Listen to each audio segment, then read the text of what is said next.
Hello, dear students. I hope you all are safe and sound at your home. My name is Ankita, and I am teaching as an assistant professor in Department of Computer Science and Engineering at St. Andrews Institute of Technology and Management, Gurugram. I welcome all of you to the online lecture series of computer networks. And in our today's video, we are going to learn about two types of networks. The first one is ATM, which stands for asynchronous transfer mode. The second one is SONET. So we will be looking into their working model and their various components or various layers in their reference models. So in previous video we studied about congestion control. So those were open loop congestion control and closed loop congestion control. And further we studied about back pressure, choke packet, etc. So all these techniques were used to control or to prevent the congestion when it happens in the network on channel. DQDB was another IEEE standard which is 802.6, and we studied the working model of this DQDB in the previous video. We will begin with this video. This is lecture 5, and in this we will begin with asynchronous transfer mode. This is the International Telecommunication Union for Telecommunication Standards section, which defines the standard for cell relay, wherein the information for the multiple services like voice, video, data, that is converted into small size packets and small sized cells, not packets. Here in this data unit is known as cells. So these networks are basically connection oriented, and they work for the packets, they work on the packet switching. Okay, so the asynchronous transfer mode, this is the technology that has its history from past 1970s to 80s. So with the beginning of the switch telephone networks, the asynchronous transfer mode were in use. So like packet switching protocols like X.25 frame relay, TCP/IP, ATM integrates the uh, multiplexing and switching functions, which is well suited for the bursty traffic and allows the communication between the devices that operate at the different speeds. So this you can consider as the advantage of ATM. So it was capable of sending the multimedia data, and it was capable to integrate the multiplexing and switching functions of different networks, and it was capable of working with the networks which are operating on different speeds. So unlike packet switching, ATM is designed for the high performance multimedia networking. ATM technology has been implemented in a very broad range of networking devices. So going further in ATM, we will start from the cell format. So a cell format is a unit, you can say, which consists of the cell header information as well as the data or user information, you can say, which is of 53 byte long. The first 5 bits define the cell header information, and the remaining 48 byte contains the user information or data. These small sized fixed these small sized fixed length cells, they are well suited for to transfer voice and the video traffic, because such traffic is intolerant to delays that results from having to wait for a large data packet to download, among other things. So in this, the unit is known as a cell, and cell can be in two formats. First one is UNI or NNI. UNI stands for user to network interface, and NNI stands for network to network interface. So when ATM is used to communicate from one computer to another network, complete network, then UNI cells were in use. Or when your ATM is connected between the various different kind of networks, then NNI cells were used. So this is the format of your UNI. This header is used for the communication between the ATM endpoints and the ATM switches in a private ATM networks, whereas the NNI header is used for the communication between the ATM switches or two separate ATM networks. You can and in the case of UNI, you can say the ATM switches and the ATM private networks. So we will be looking into the detailed functionality of these bits. First of all, you can see the GFC stands for generic flow control, which is a 4-bit virtual path identifier and virtual channel identifier. They contain they are 8 to 8 to 12 or 8 to 16 bit identifiers. Payload type defines 3 bit further. 1 bit is for cell loss priority, and the header error control is of 8 bit 48 byte. Then further it is 48 bit byte payload for the data. Okay, GFC is field only in the UNI cell. GFC is not available in UNI network to network. Generic flow control is defined between the user or the ATM switches into the private ATM networks. So these details are in the next slide. Like generic flow control provides the local functions such as identifying multiple stations that share a single ATM interface. That because the UNI is user to network interface, so GFC is present in UNI only, not in NNI. So this provides the function which will be identifying multiple stations that are sharing the common single ATM interface. So this field is typically not used, as is set to its default value, that is 0. So binary, 4 zeros are always set for the generic flow control. Second one is virtual path identifier and virtual channel. So these two fields possess the same functionality. So this, in conjunction with the VCI or virtual channel identifier, it identifies the next destination of a cell as it passes through a series of ATM switches. Similarly, virtual channel identifier in conjunction with the VPI identifies the next destination of a cell as it passes through a series of ATM switches on the way to its destination. Payload type defines 3 types of bits. First bit identifies that whether the cell contains user data or the control data, and if it contains the user data, then bit is set to 0, and if it contains the control data, this first bit is set to 1.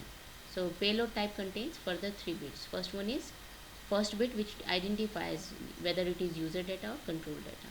Second bit indicates the congestion. If 0, then there is no congestion. If it is set to 1, then there is congestion. And third bit indicates whether the cell is the last in the series of the cells that represents a single AAL5 frame. AAL is the layer in ATM network, so we will be looking into this layer also. Okay, so if it is set to 1, then it indicates that this is the last cell for the frame. So frames, larger messages are divided into small cells. So this payload type, the third bit of payload type, that identifies that whether it is the last cell in the series which we are getting from the source side. Cell loss priority tells that whether the cell should be discarded if it encounters extreme congestion as it moves through the network. If CPL bit equals to 1, or if it is set to 1, the cell should be discarded in preference to the cells with the CLP bit equal to 0. Okay, so it identifies the network whether it identifies the cell whether it has gone through from the extreme congestion as it moves through the network. Last field is header error control, which calculates the checksum only on the first 4 byte of the header. This header error control can correct a single bit error in those bytes, thereby preserving the cell rather than discarding it. So header control error contains only checksum information in the first byte of your header only, not in the data part, only header. Okay, so the next is the diagram wherein we have here the ATM networks. This is a user, this is again a user. So these are the layers of your ATM. We will be looking the reference model further.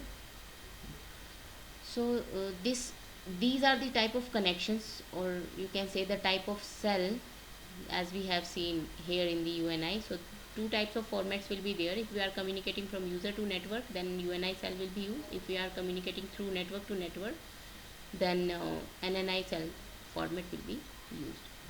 These both are same except the GFC bit, which is not present in the network to network interface. So this is the working diagram. This is a user, this is again a user. So how this data is flowing.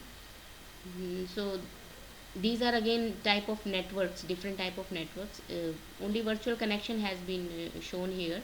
So such type of connections are UNI, and whatever number of networks are in between your two source and the destination, they form a NNI interface. So these are the NNI interface, and the user finally from the preceding computer, they form a UNI format, UNI interface.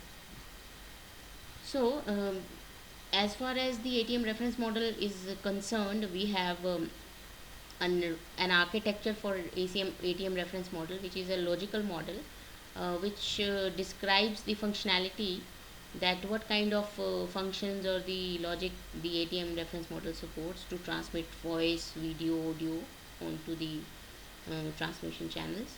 ATM functionality corresponds to the physical layer and part of the data link layer of the OSI reference model. So here, as you can see, the ATM and the physical layer.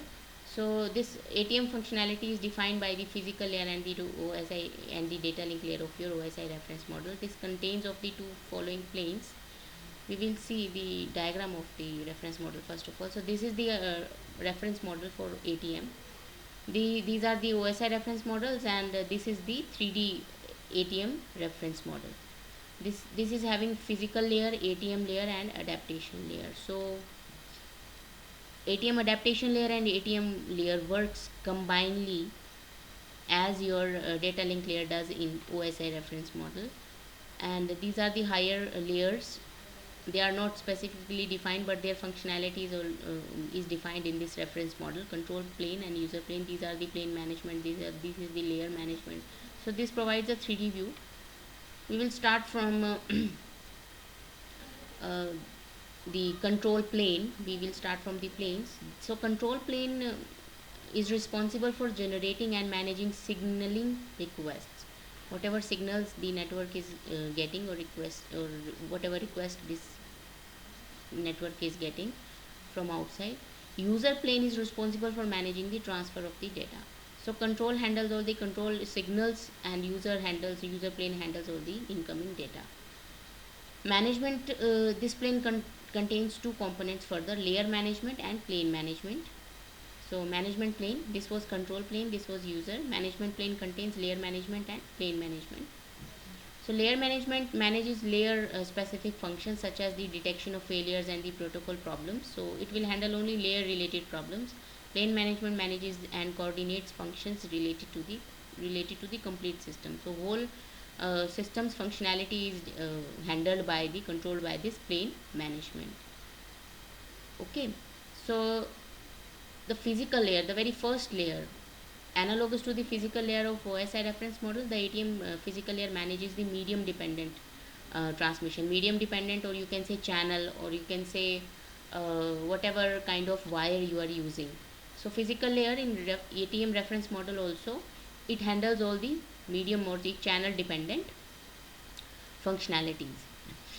Next is the ATM layer. This ATM layer combined with the ATM adaptation layer, the ATM is roughly analogous to the data link layer of the OSI reference model. The ATM layer is responsible for simultaneously sharing of virtual circuits over a physical link and passing cells through the ATM networks. Cell relay and cell multiplexing are the main functionalities of this ATM layer. Okay. So to do this, it uses VPI and VCI information in the header of each ATM cell. Remember, VPI and VCI, they are kind of identifiers which contains the information about the incoming computers. See here, in conjunction with the VSI, identifies the next identifier of a cell, next destination of the cell. So it also defines the next destination of the cells as it passes through the a series of ATM switches. So ATM layer is mainly responsible for cell multiplexing and cell relaying, so to transmit cell from one destination to another, and whatever computers are involved in this connection, they are identified by the VPI and VCI. ATM adaptation layer combined with the ATM layer, the AL is roughly analogous to the data link layer of the OSI. So ATM layer and ATM adaptation layer both divides the functionality of data link layer of OSI reference model. This layer is responsible for isolating higher layer protocols from the details of the ATM processes. This adaptation layer prepares user data for conversion into cells and segments the data into 48 byte cell payload. So complete data is divided into 48 byte cells by this ATM adaptation layer. Okay, so we have also seen the upper planes. Control plane contains all the controlling information, and the management plane further contains layer management, plane management. So layer management manages all the protocol related issues or the layer related issues. Plane management is responsible for handling the complete set of layers functionality. Okay, so this was ATM adaptation layer. ATM basically forms a virtual circuit between source to destination, through which your cell um, gets transferred from source to destination. Okay, so the next type of network is synchronous digital hierarchy, and which is also known as SONET, or you can say SONET, which is also known as STH. To satisfy the requirement of ever increasing data rate for diverse applications, ANSI developed a standard known as synchronous optical networks by utilizing the enormous bandwidth of the optical fiber. So these, you can say, these networks were very fast in speed, and ITU-T, which is a standard which also defined ATM layers, ATM networks. So SONET was also defined by these standards, telecommunication union standards. So SDH is also another similar standard as your SONET, synchronous optical networks. So because it is using a synchronous TDM system control, which is having a master clock, which adds the predictability. So that's why it is known as synchronous in nature, synchronous digital or synchronous optical networks. So the comprehensive SONET or synchronous digital hierarchy standard is expected to provide the transport infrastructure for worldwide telecommunications for at least the next 2 or 3 decades. The increased configuration flexibility and the bandwidth available of SONET provides significant advantages over the older telecommunication systems. So, SONET defines a technology for carrying many signals of the different capacities through a synchronous flexible optical hierarchy, and this is accomplished by means of the byte interleaved multiplexing schemes. Okay, so what are these? These are basically to simplify the multiplexing, and they also offer end-to-end network management. SONET networks were using optical fiber, so they use optical carrier, which is defined by the two letters OC levels, and electrically they are equivalent with the synchronous transport signals, which is known as STS, for the fiber optic based transmission hierarchy. So the first step in SONET multiplexing process involves the generation of the lowest level of base or the base signals. So in SONET, the base signal is referred to as the synchronous transport signal level 1, STS1, or simply we can say STS1, which operates at 51.84 Mbps, and the another higher level signals are integer multiples of STS1, like creating the family of STS, and so n defines the high level signals, which is defined by the identifier. Any number can be there. So these signals are shown in the table, and this table is shown here in the next slide. So let us complete the previous slide first of all. An STS-N signal is composed of n byte interleaved STN1 signals, and the table also includes the optical counterpart for each STS-N signal, designated optical carrier level and OCN. Okay, so have a look at this table. So these are the your synchronous transport signals, and at different levels, 1, 3, 9, 12, 18. So they are predefined, and their equivalent OC uh, optical connection signals are identified by these numbers, 1, 3, 9, 12, 18. Okay, so their equivalent optical signals will be in this format. So they are at different speeds, they define different speeds at different levels. So you need to just refer this table to understand the synchronous transport signal at various levels with different speeds.